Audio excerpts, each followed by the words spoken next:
ओम नमः शिवाय। हर हर महादेव। क्या आपने एक लोटा जल समस्या का हल कहने वाले बाबा का नाम सुना है? जी हां, बिल्कुल।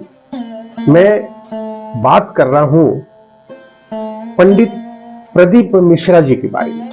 एक बहुत बड़े शिव पुराण कथाकार, सुंदर भजन प्रस्तुत करने वाले गुरुदेव पंडित प्रदीप मिश्रा जी। पंडित जी शिव पुराण कथा एवं सुंदर भजनों की प्रस्तुति के लिए बेहद प्रसिद्ध है। पंडित जी सीहोर के रहने वाले हैं और लोग इन्हें बहुत पसंद करते हैं। इनकी कथा सुनने के लिए, उनके दर्शन करने के लिए लोग देश विदेश से सीहोर आते हैं। आइए हम आपको पंडित प्रदीप मिश्रा जी के जीवन का परिचय कराते हैं।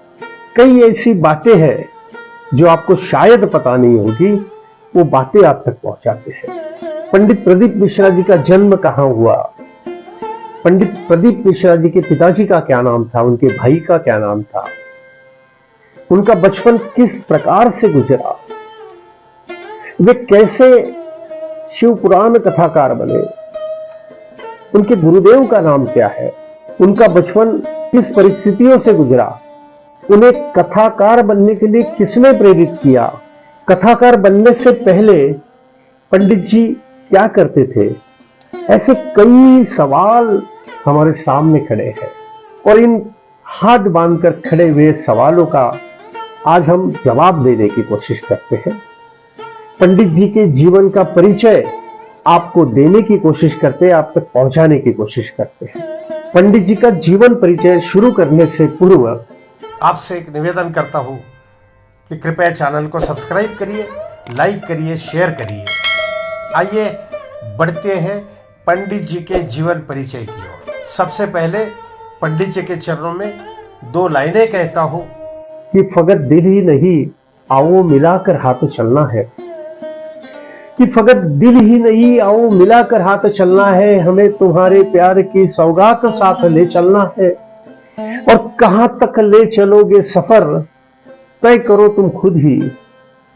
कि कहां तक ले चलोगे सफर, तय करो तुम खुद ही, जहां तक ले चलोगे अब तुम्हारे साथ चलना है। तो आइए बात करते हैं पंडित जी के जीवन के बारे में। पंडित जी का जन्म मध्य प्रदेश के सीहोर में हुआ 1980 में। पंडित जी का उपनाम है रघुराम। अभी उनकी उम्र 43 साल की है, 43 इयर्स की उम्र है उनकी। कहा जाता है कि पंडित जी बचपन से ही काफी होशियार थे, पढ़ने लिखने में काफी तेज थे, लेकिन उन्होंने बचपन में कभी नहीं सोचा था कि वे बड़े होकर इतने बड़े कथाकार बन जाएंगे।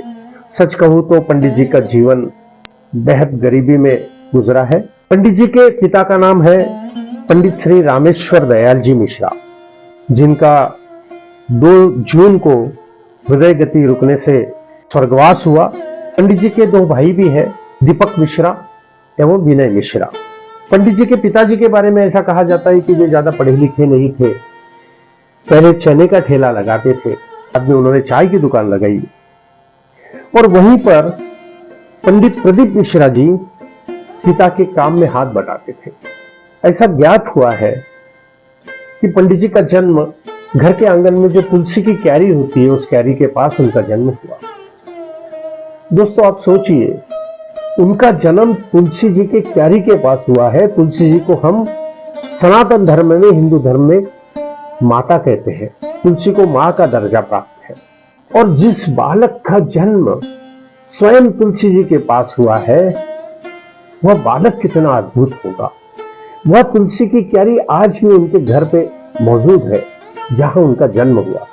और मैं तो ये कहता हूं कि वह तुलसी की क्यारी, वह तुलसी मां पंडित जी को अपना आशीर्वाद प्रदान करती है और इसीलिए पंडित जी इतने बड़े कथाकार बने हैं, क्योंकि बचपन से ही पंडित जी को भक्ति में काफी रुचि थी। पूजा पाठ, भजन कीर्तन अक्सर किया करते थे। पंडित जी की शुरुआती पढ़ाई सीहोर में हुई।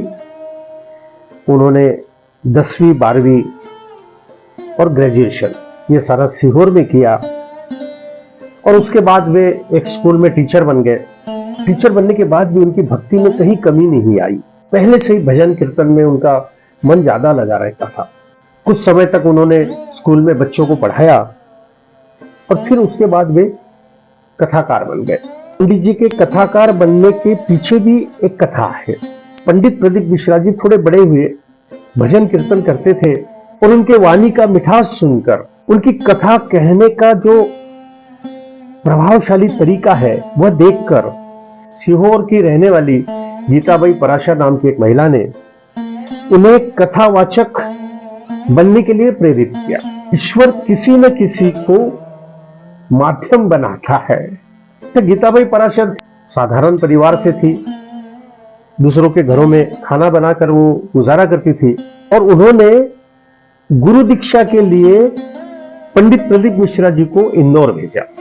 ये सबसे अहम कड़ी है उनके जीवन की कि पंडित प्रदीप मिश्रा जी के गुरु श्री विठलेश राय काका जी, जिन्होंने पंडित प्रदीप मिश्रा जी को शिक्षा दीक्षा दी, धर्म का ज्ञान दिया, वेदों का ज्ञान दिया, पुराणों का ज्ञान दिया। जब शिक्षा पूरी हुई और जब जाने लगे तो पंडित जी के गुरुदेव और गुरु माता दोनों ने पंडित जी को आशीर्वाद दिया। और आशीर्वाद में क्या दिया होगा सोचिए। पंडित जी के गुरु माता ने कहा कि तेरा पंडाल कभी खाली नहीं होगा। और सच कहूं तो पंडित प्रदीप मिश्रा जी का पंडाल कभी खाली नहीं होता है। और वहां से शिक्षा प्राप्त होने के बाद स्वयं भगवान भोलेनाथ ने उन्हें दर्शन दिया। तब कहता हूं कि गुरु गोविंद दोहू खड़े काके लागू पाए, कि गुरु गोविंद दोहू खड़े काके लागू पाए, बलिहारी गुरु आपकी गोविंद दियो मिलाए। पंडित जी के गुरु ने उन्हें गोविंद से मिला दिया, भगवान भोलेनाथ से मिला दिया। शिक्षा ग्रहण करने के बाद पंडित जी फिर सीहोर आए और एक शिव मंदिर में उन्होंने कथावाचक के रूप में अपना काम प्रारंभ किया, अपना यज्ञ, कथा का यज्ञ प्रारंभ किया। पंडित जी शिव मंदिर की सफाई भी करते थे, कथा भी करते थे। और समय बीतता गया और वह दिन आया जब पहली बार उन्होंने सीहोर पे मंच से कथा का वाचन किया, शिव पुराण कथा का वाचन किया। और वह कथा वहां के उपस्थित जनमानस को, भक्तों को, लोगों को इतनी पसंद आई कि सबने पंडित जी को सर आंखों पर ले लिया। पंडित प्रदीप मिश्रा जी अक्सर कहते हैं कि एक लोटा जल हर समस्या का हल। और यही बात लोगों के मन में बैठ गई। और शिव जी की कृपा देखिए कि पंडित जी को फिर पीछे पलट कर नहीं देखना पड़ा, पीछे मुड़ कर नहीं देखना पड़ा। पंडित जी को आज भी लोग सीहोर वाले बाबा के नाम से जानते हैं। अगर निजी जीवन की बात करें तो पंडित जी विवाहित है, उन्हें पुत्र भी है और वे अपने परिवार के साथ बहुत खुश है। वे तो अक्सर कहते हैं कि भोलेनाथ की कृपा हमारे परिवार पर हमेशा बनी है। अरे जो लोगों के खुशी की, लोगों के सुख की बात करता है, भगवान भोलेनाथ की भक्ति की बात करता है, उन पर भोलेनाथ की कृपा तो बने रहेगी। पंडित प्रदीप मिश्रा जी सिर्फ कथा नहीं कहते, लोगों को सही राह दिखाते हैं, उनके जीवन को खुशियों से भरने का उपाय बताते हैं, सही राह पर चलना सिखाते हैं। और लोग पंडित जी के विचारों को ग्रहण करते हैं, अपने जीवन में उतारते हैं और जीवन खुशहाल बनाते हैं। भगवान भोलेनाथ का पूजन कैसा करना चाहिए, उसकी विधि क्या है, विधान क्या है, अभिषेक कैसा करना चाहिए, पंडित जी ये सिखाते हैं, ये बताते हैं।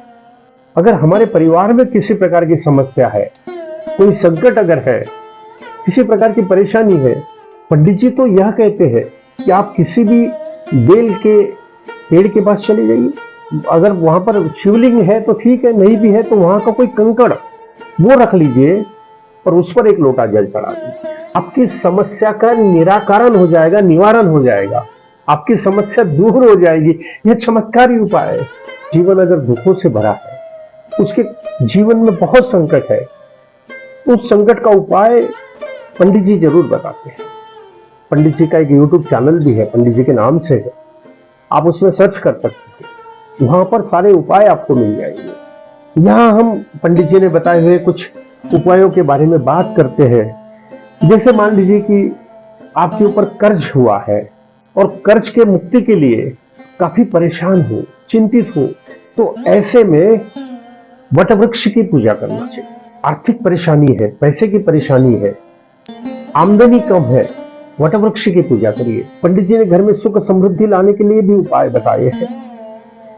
अगर किसी की शादी नहीं हो रही है, भोलेनाथ की कृपा से विवाह हो जाते हैं, पूजन कैसा होना चाहिए, उसकी विधि क्या है, उसका विधान क्या है, तो बड़े ही आसान शब्दों में पंडित जी बताते हैं कि स्नान करके साफ कपड़े पहनकर आपको मंदिर जाना है। मंदिर में जाने के बाद एक दीप जलाना है, वहां पर जो देवता है उनका अभिषेक करना है। भगवान भोलेनाथ का जल से एवं दूध से अभिषेक करना है। भोलेनाथ को बेल पत्तर पसंद है, धतूरा पसंद है, वो उन्हें अर्पण करना चाहिए। फल अगर लाए हो तो फल अर्पण करना चाहिए। फिर भगवान भोलेनाथ की आरती करे, उन्हें भोग लगाए। इतना सरल उपाय है। हर संकट का निवारण करने के लिए, हर संकट को दूर करने के लिए इतना आसान उपाय पंडित जी ने बता दिया। और मैंने तो अभी हाल ही में देखा है कि कई माता पिता है, कई परिवारजन है, अपने बच्चों सहित शिव मंदिर में जा रहे हैं। एक समय था कि हम मंदिर में जाने से कतराते थे। पंडित प्रदीप मिश्रा जी ने सनातन धर्म को जागृत करने का काम किया है, हिंदू धर्म को जागृत करने का काम किया है, हमें जागृत करने का काम किया है, और यह एक महान कार्य पंडित जी कर रहे हैं। पंडित जी के जीवन से हमें बहुत कुछ सीखने को मिलता है। पंडित जी स्वयं शिव जी के बहुत बड़े भक्त हैं। वह शिव पुराण की कथा करते हैं, लोगों को प्रेरित करते रहते हैं। उनकी कथा सुनकर सही राह पर चलने का प्रयास लोग करते हैं। और पंडित जी के जीवन से हमें यही सीखना है कि हमें सही राह कभी नहीं छोड़ना है, सच्चाई को कभी नहीं छोड़ना है। जीवन में पूजा पाठ करना है, स्वच्छता बना के रखना है, तंदुरुस्ती बनाकर रखना है, खान पान जो है वो अच्छा होना चाहिए, मांसाहार कभी ना करें। और जीवन में ये सब अगर हम करते हैं, नियम से अगर रहते हैं, जीवन में खुशहाली आ जाएगी। इतना महान कार्य पंडित जी आप कर रहे हो, आपके चरणों में हम बारंबार प्रणाम करते हैं, आपको विनम्र अभिवादन करते हैं। भोले बाबा की कृपा आप पर और हम सब पर यूं ही बनी रहे, यह मनोकामना करते हैं। और भोले बाबा के चरणों में सिर्फ इतना ही कहता हूं कि विश्व का हर कण कण शिवमय हो, अब हर शक्ति का अवतार उठे। कि विश्व का कण कण शिवमय हो, अब हर शक्ति का अवतार उठे। जल थल और अंबर से फिर बम बम भोले की जयकार उठे, बम बम भोले की जयकार उठे। हर हर महादेव, बम बम भोले।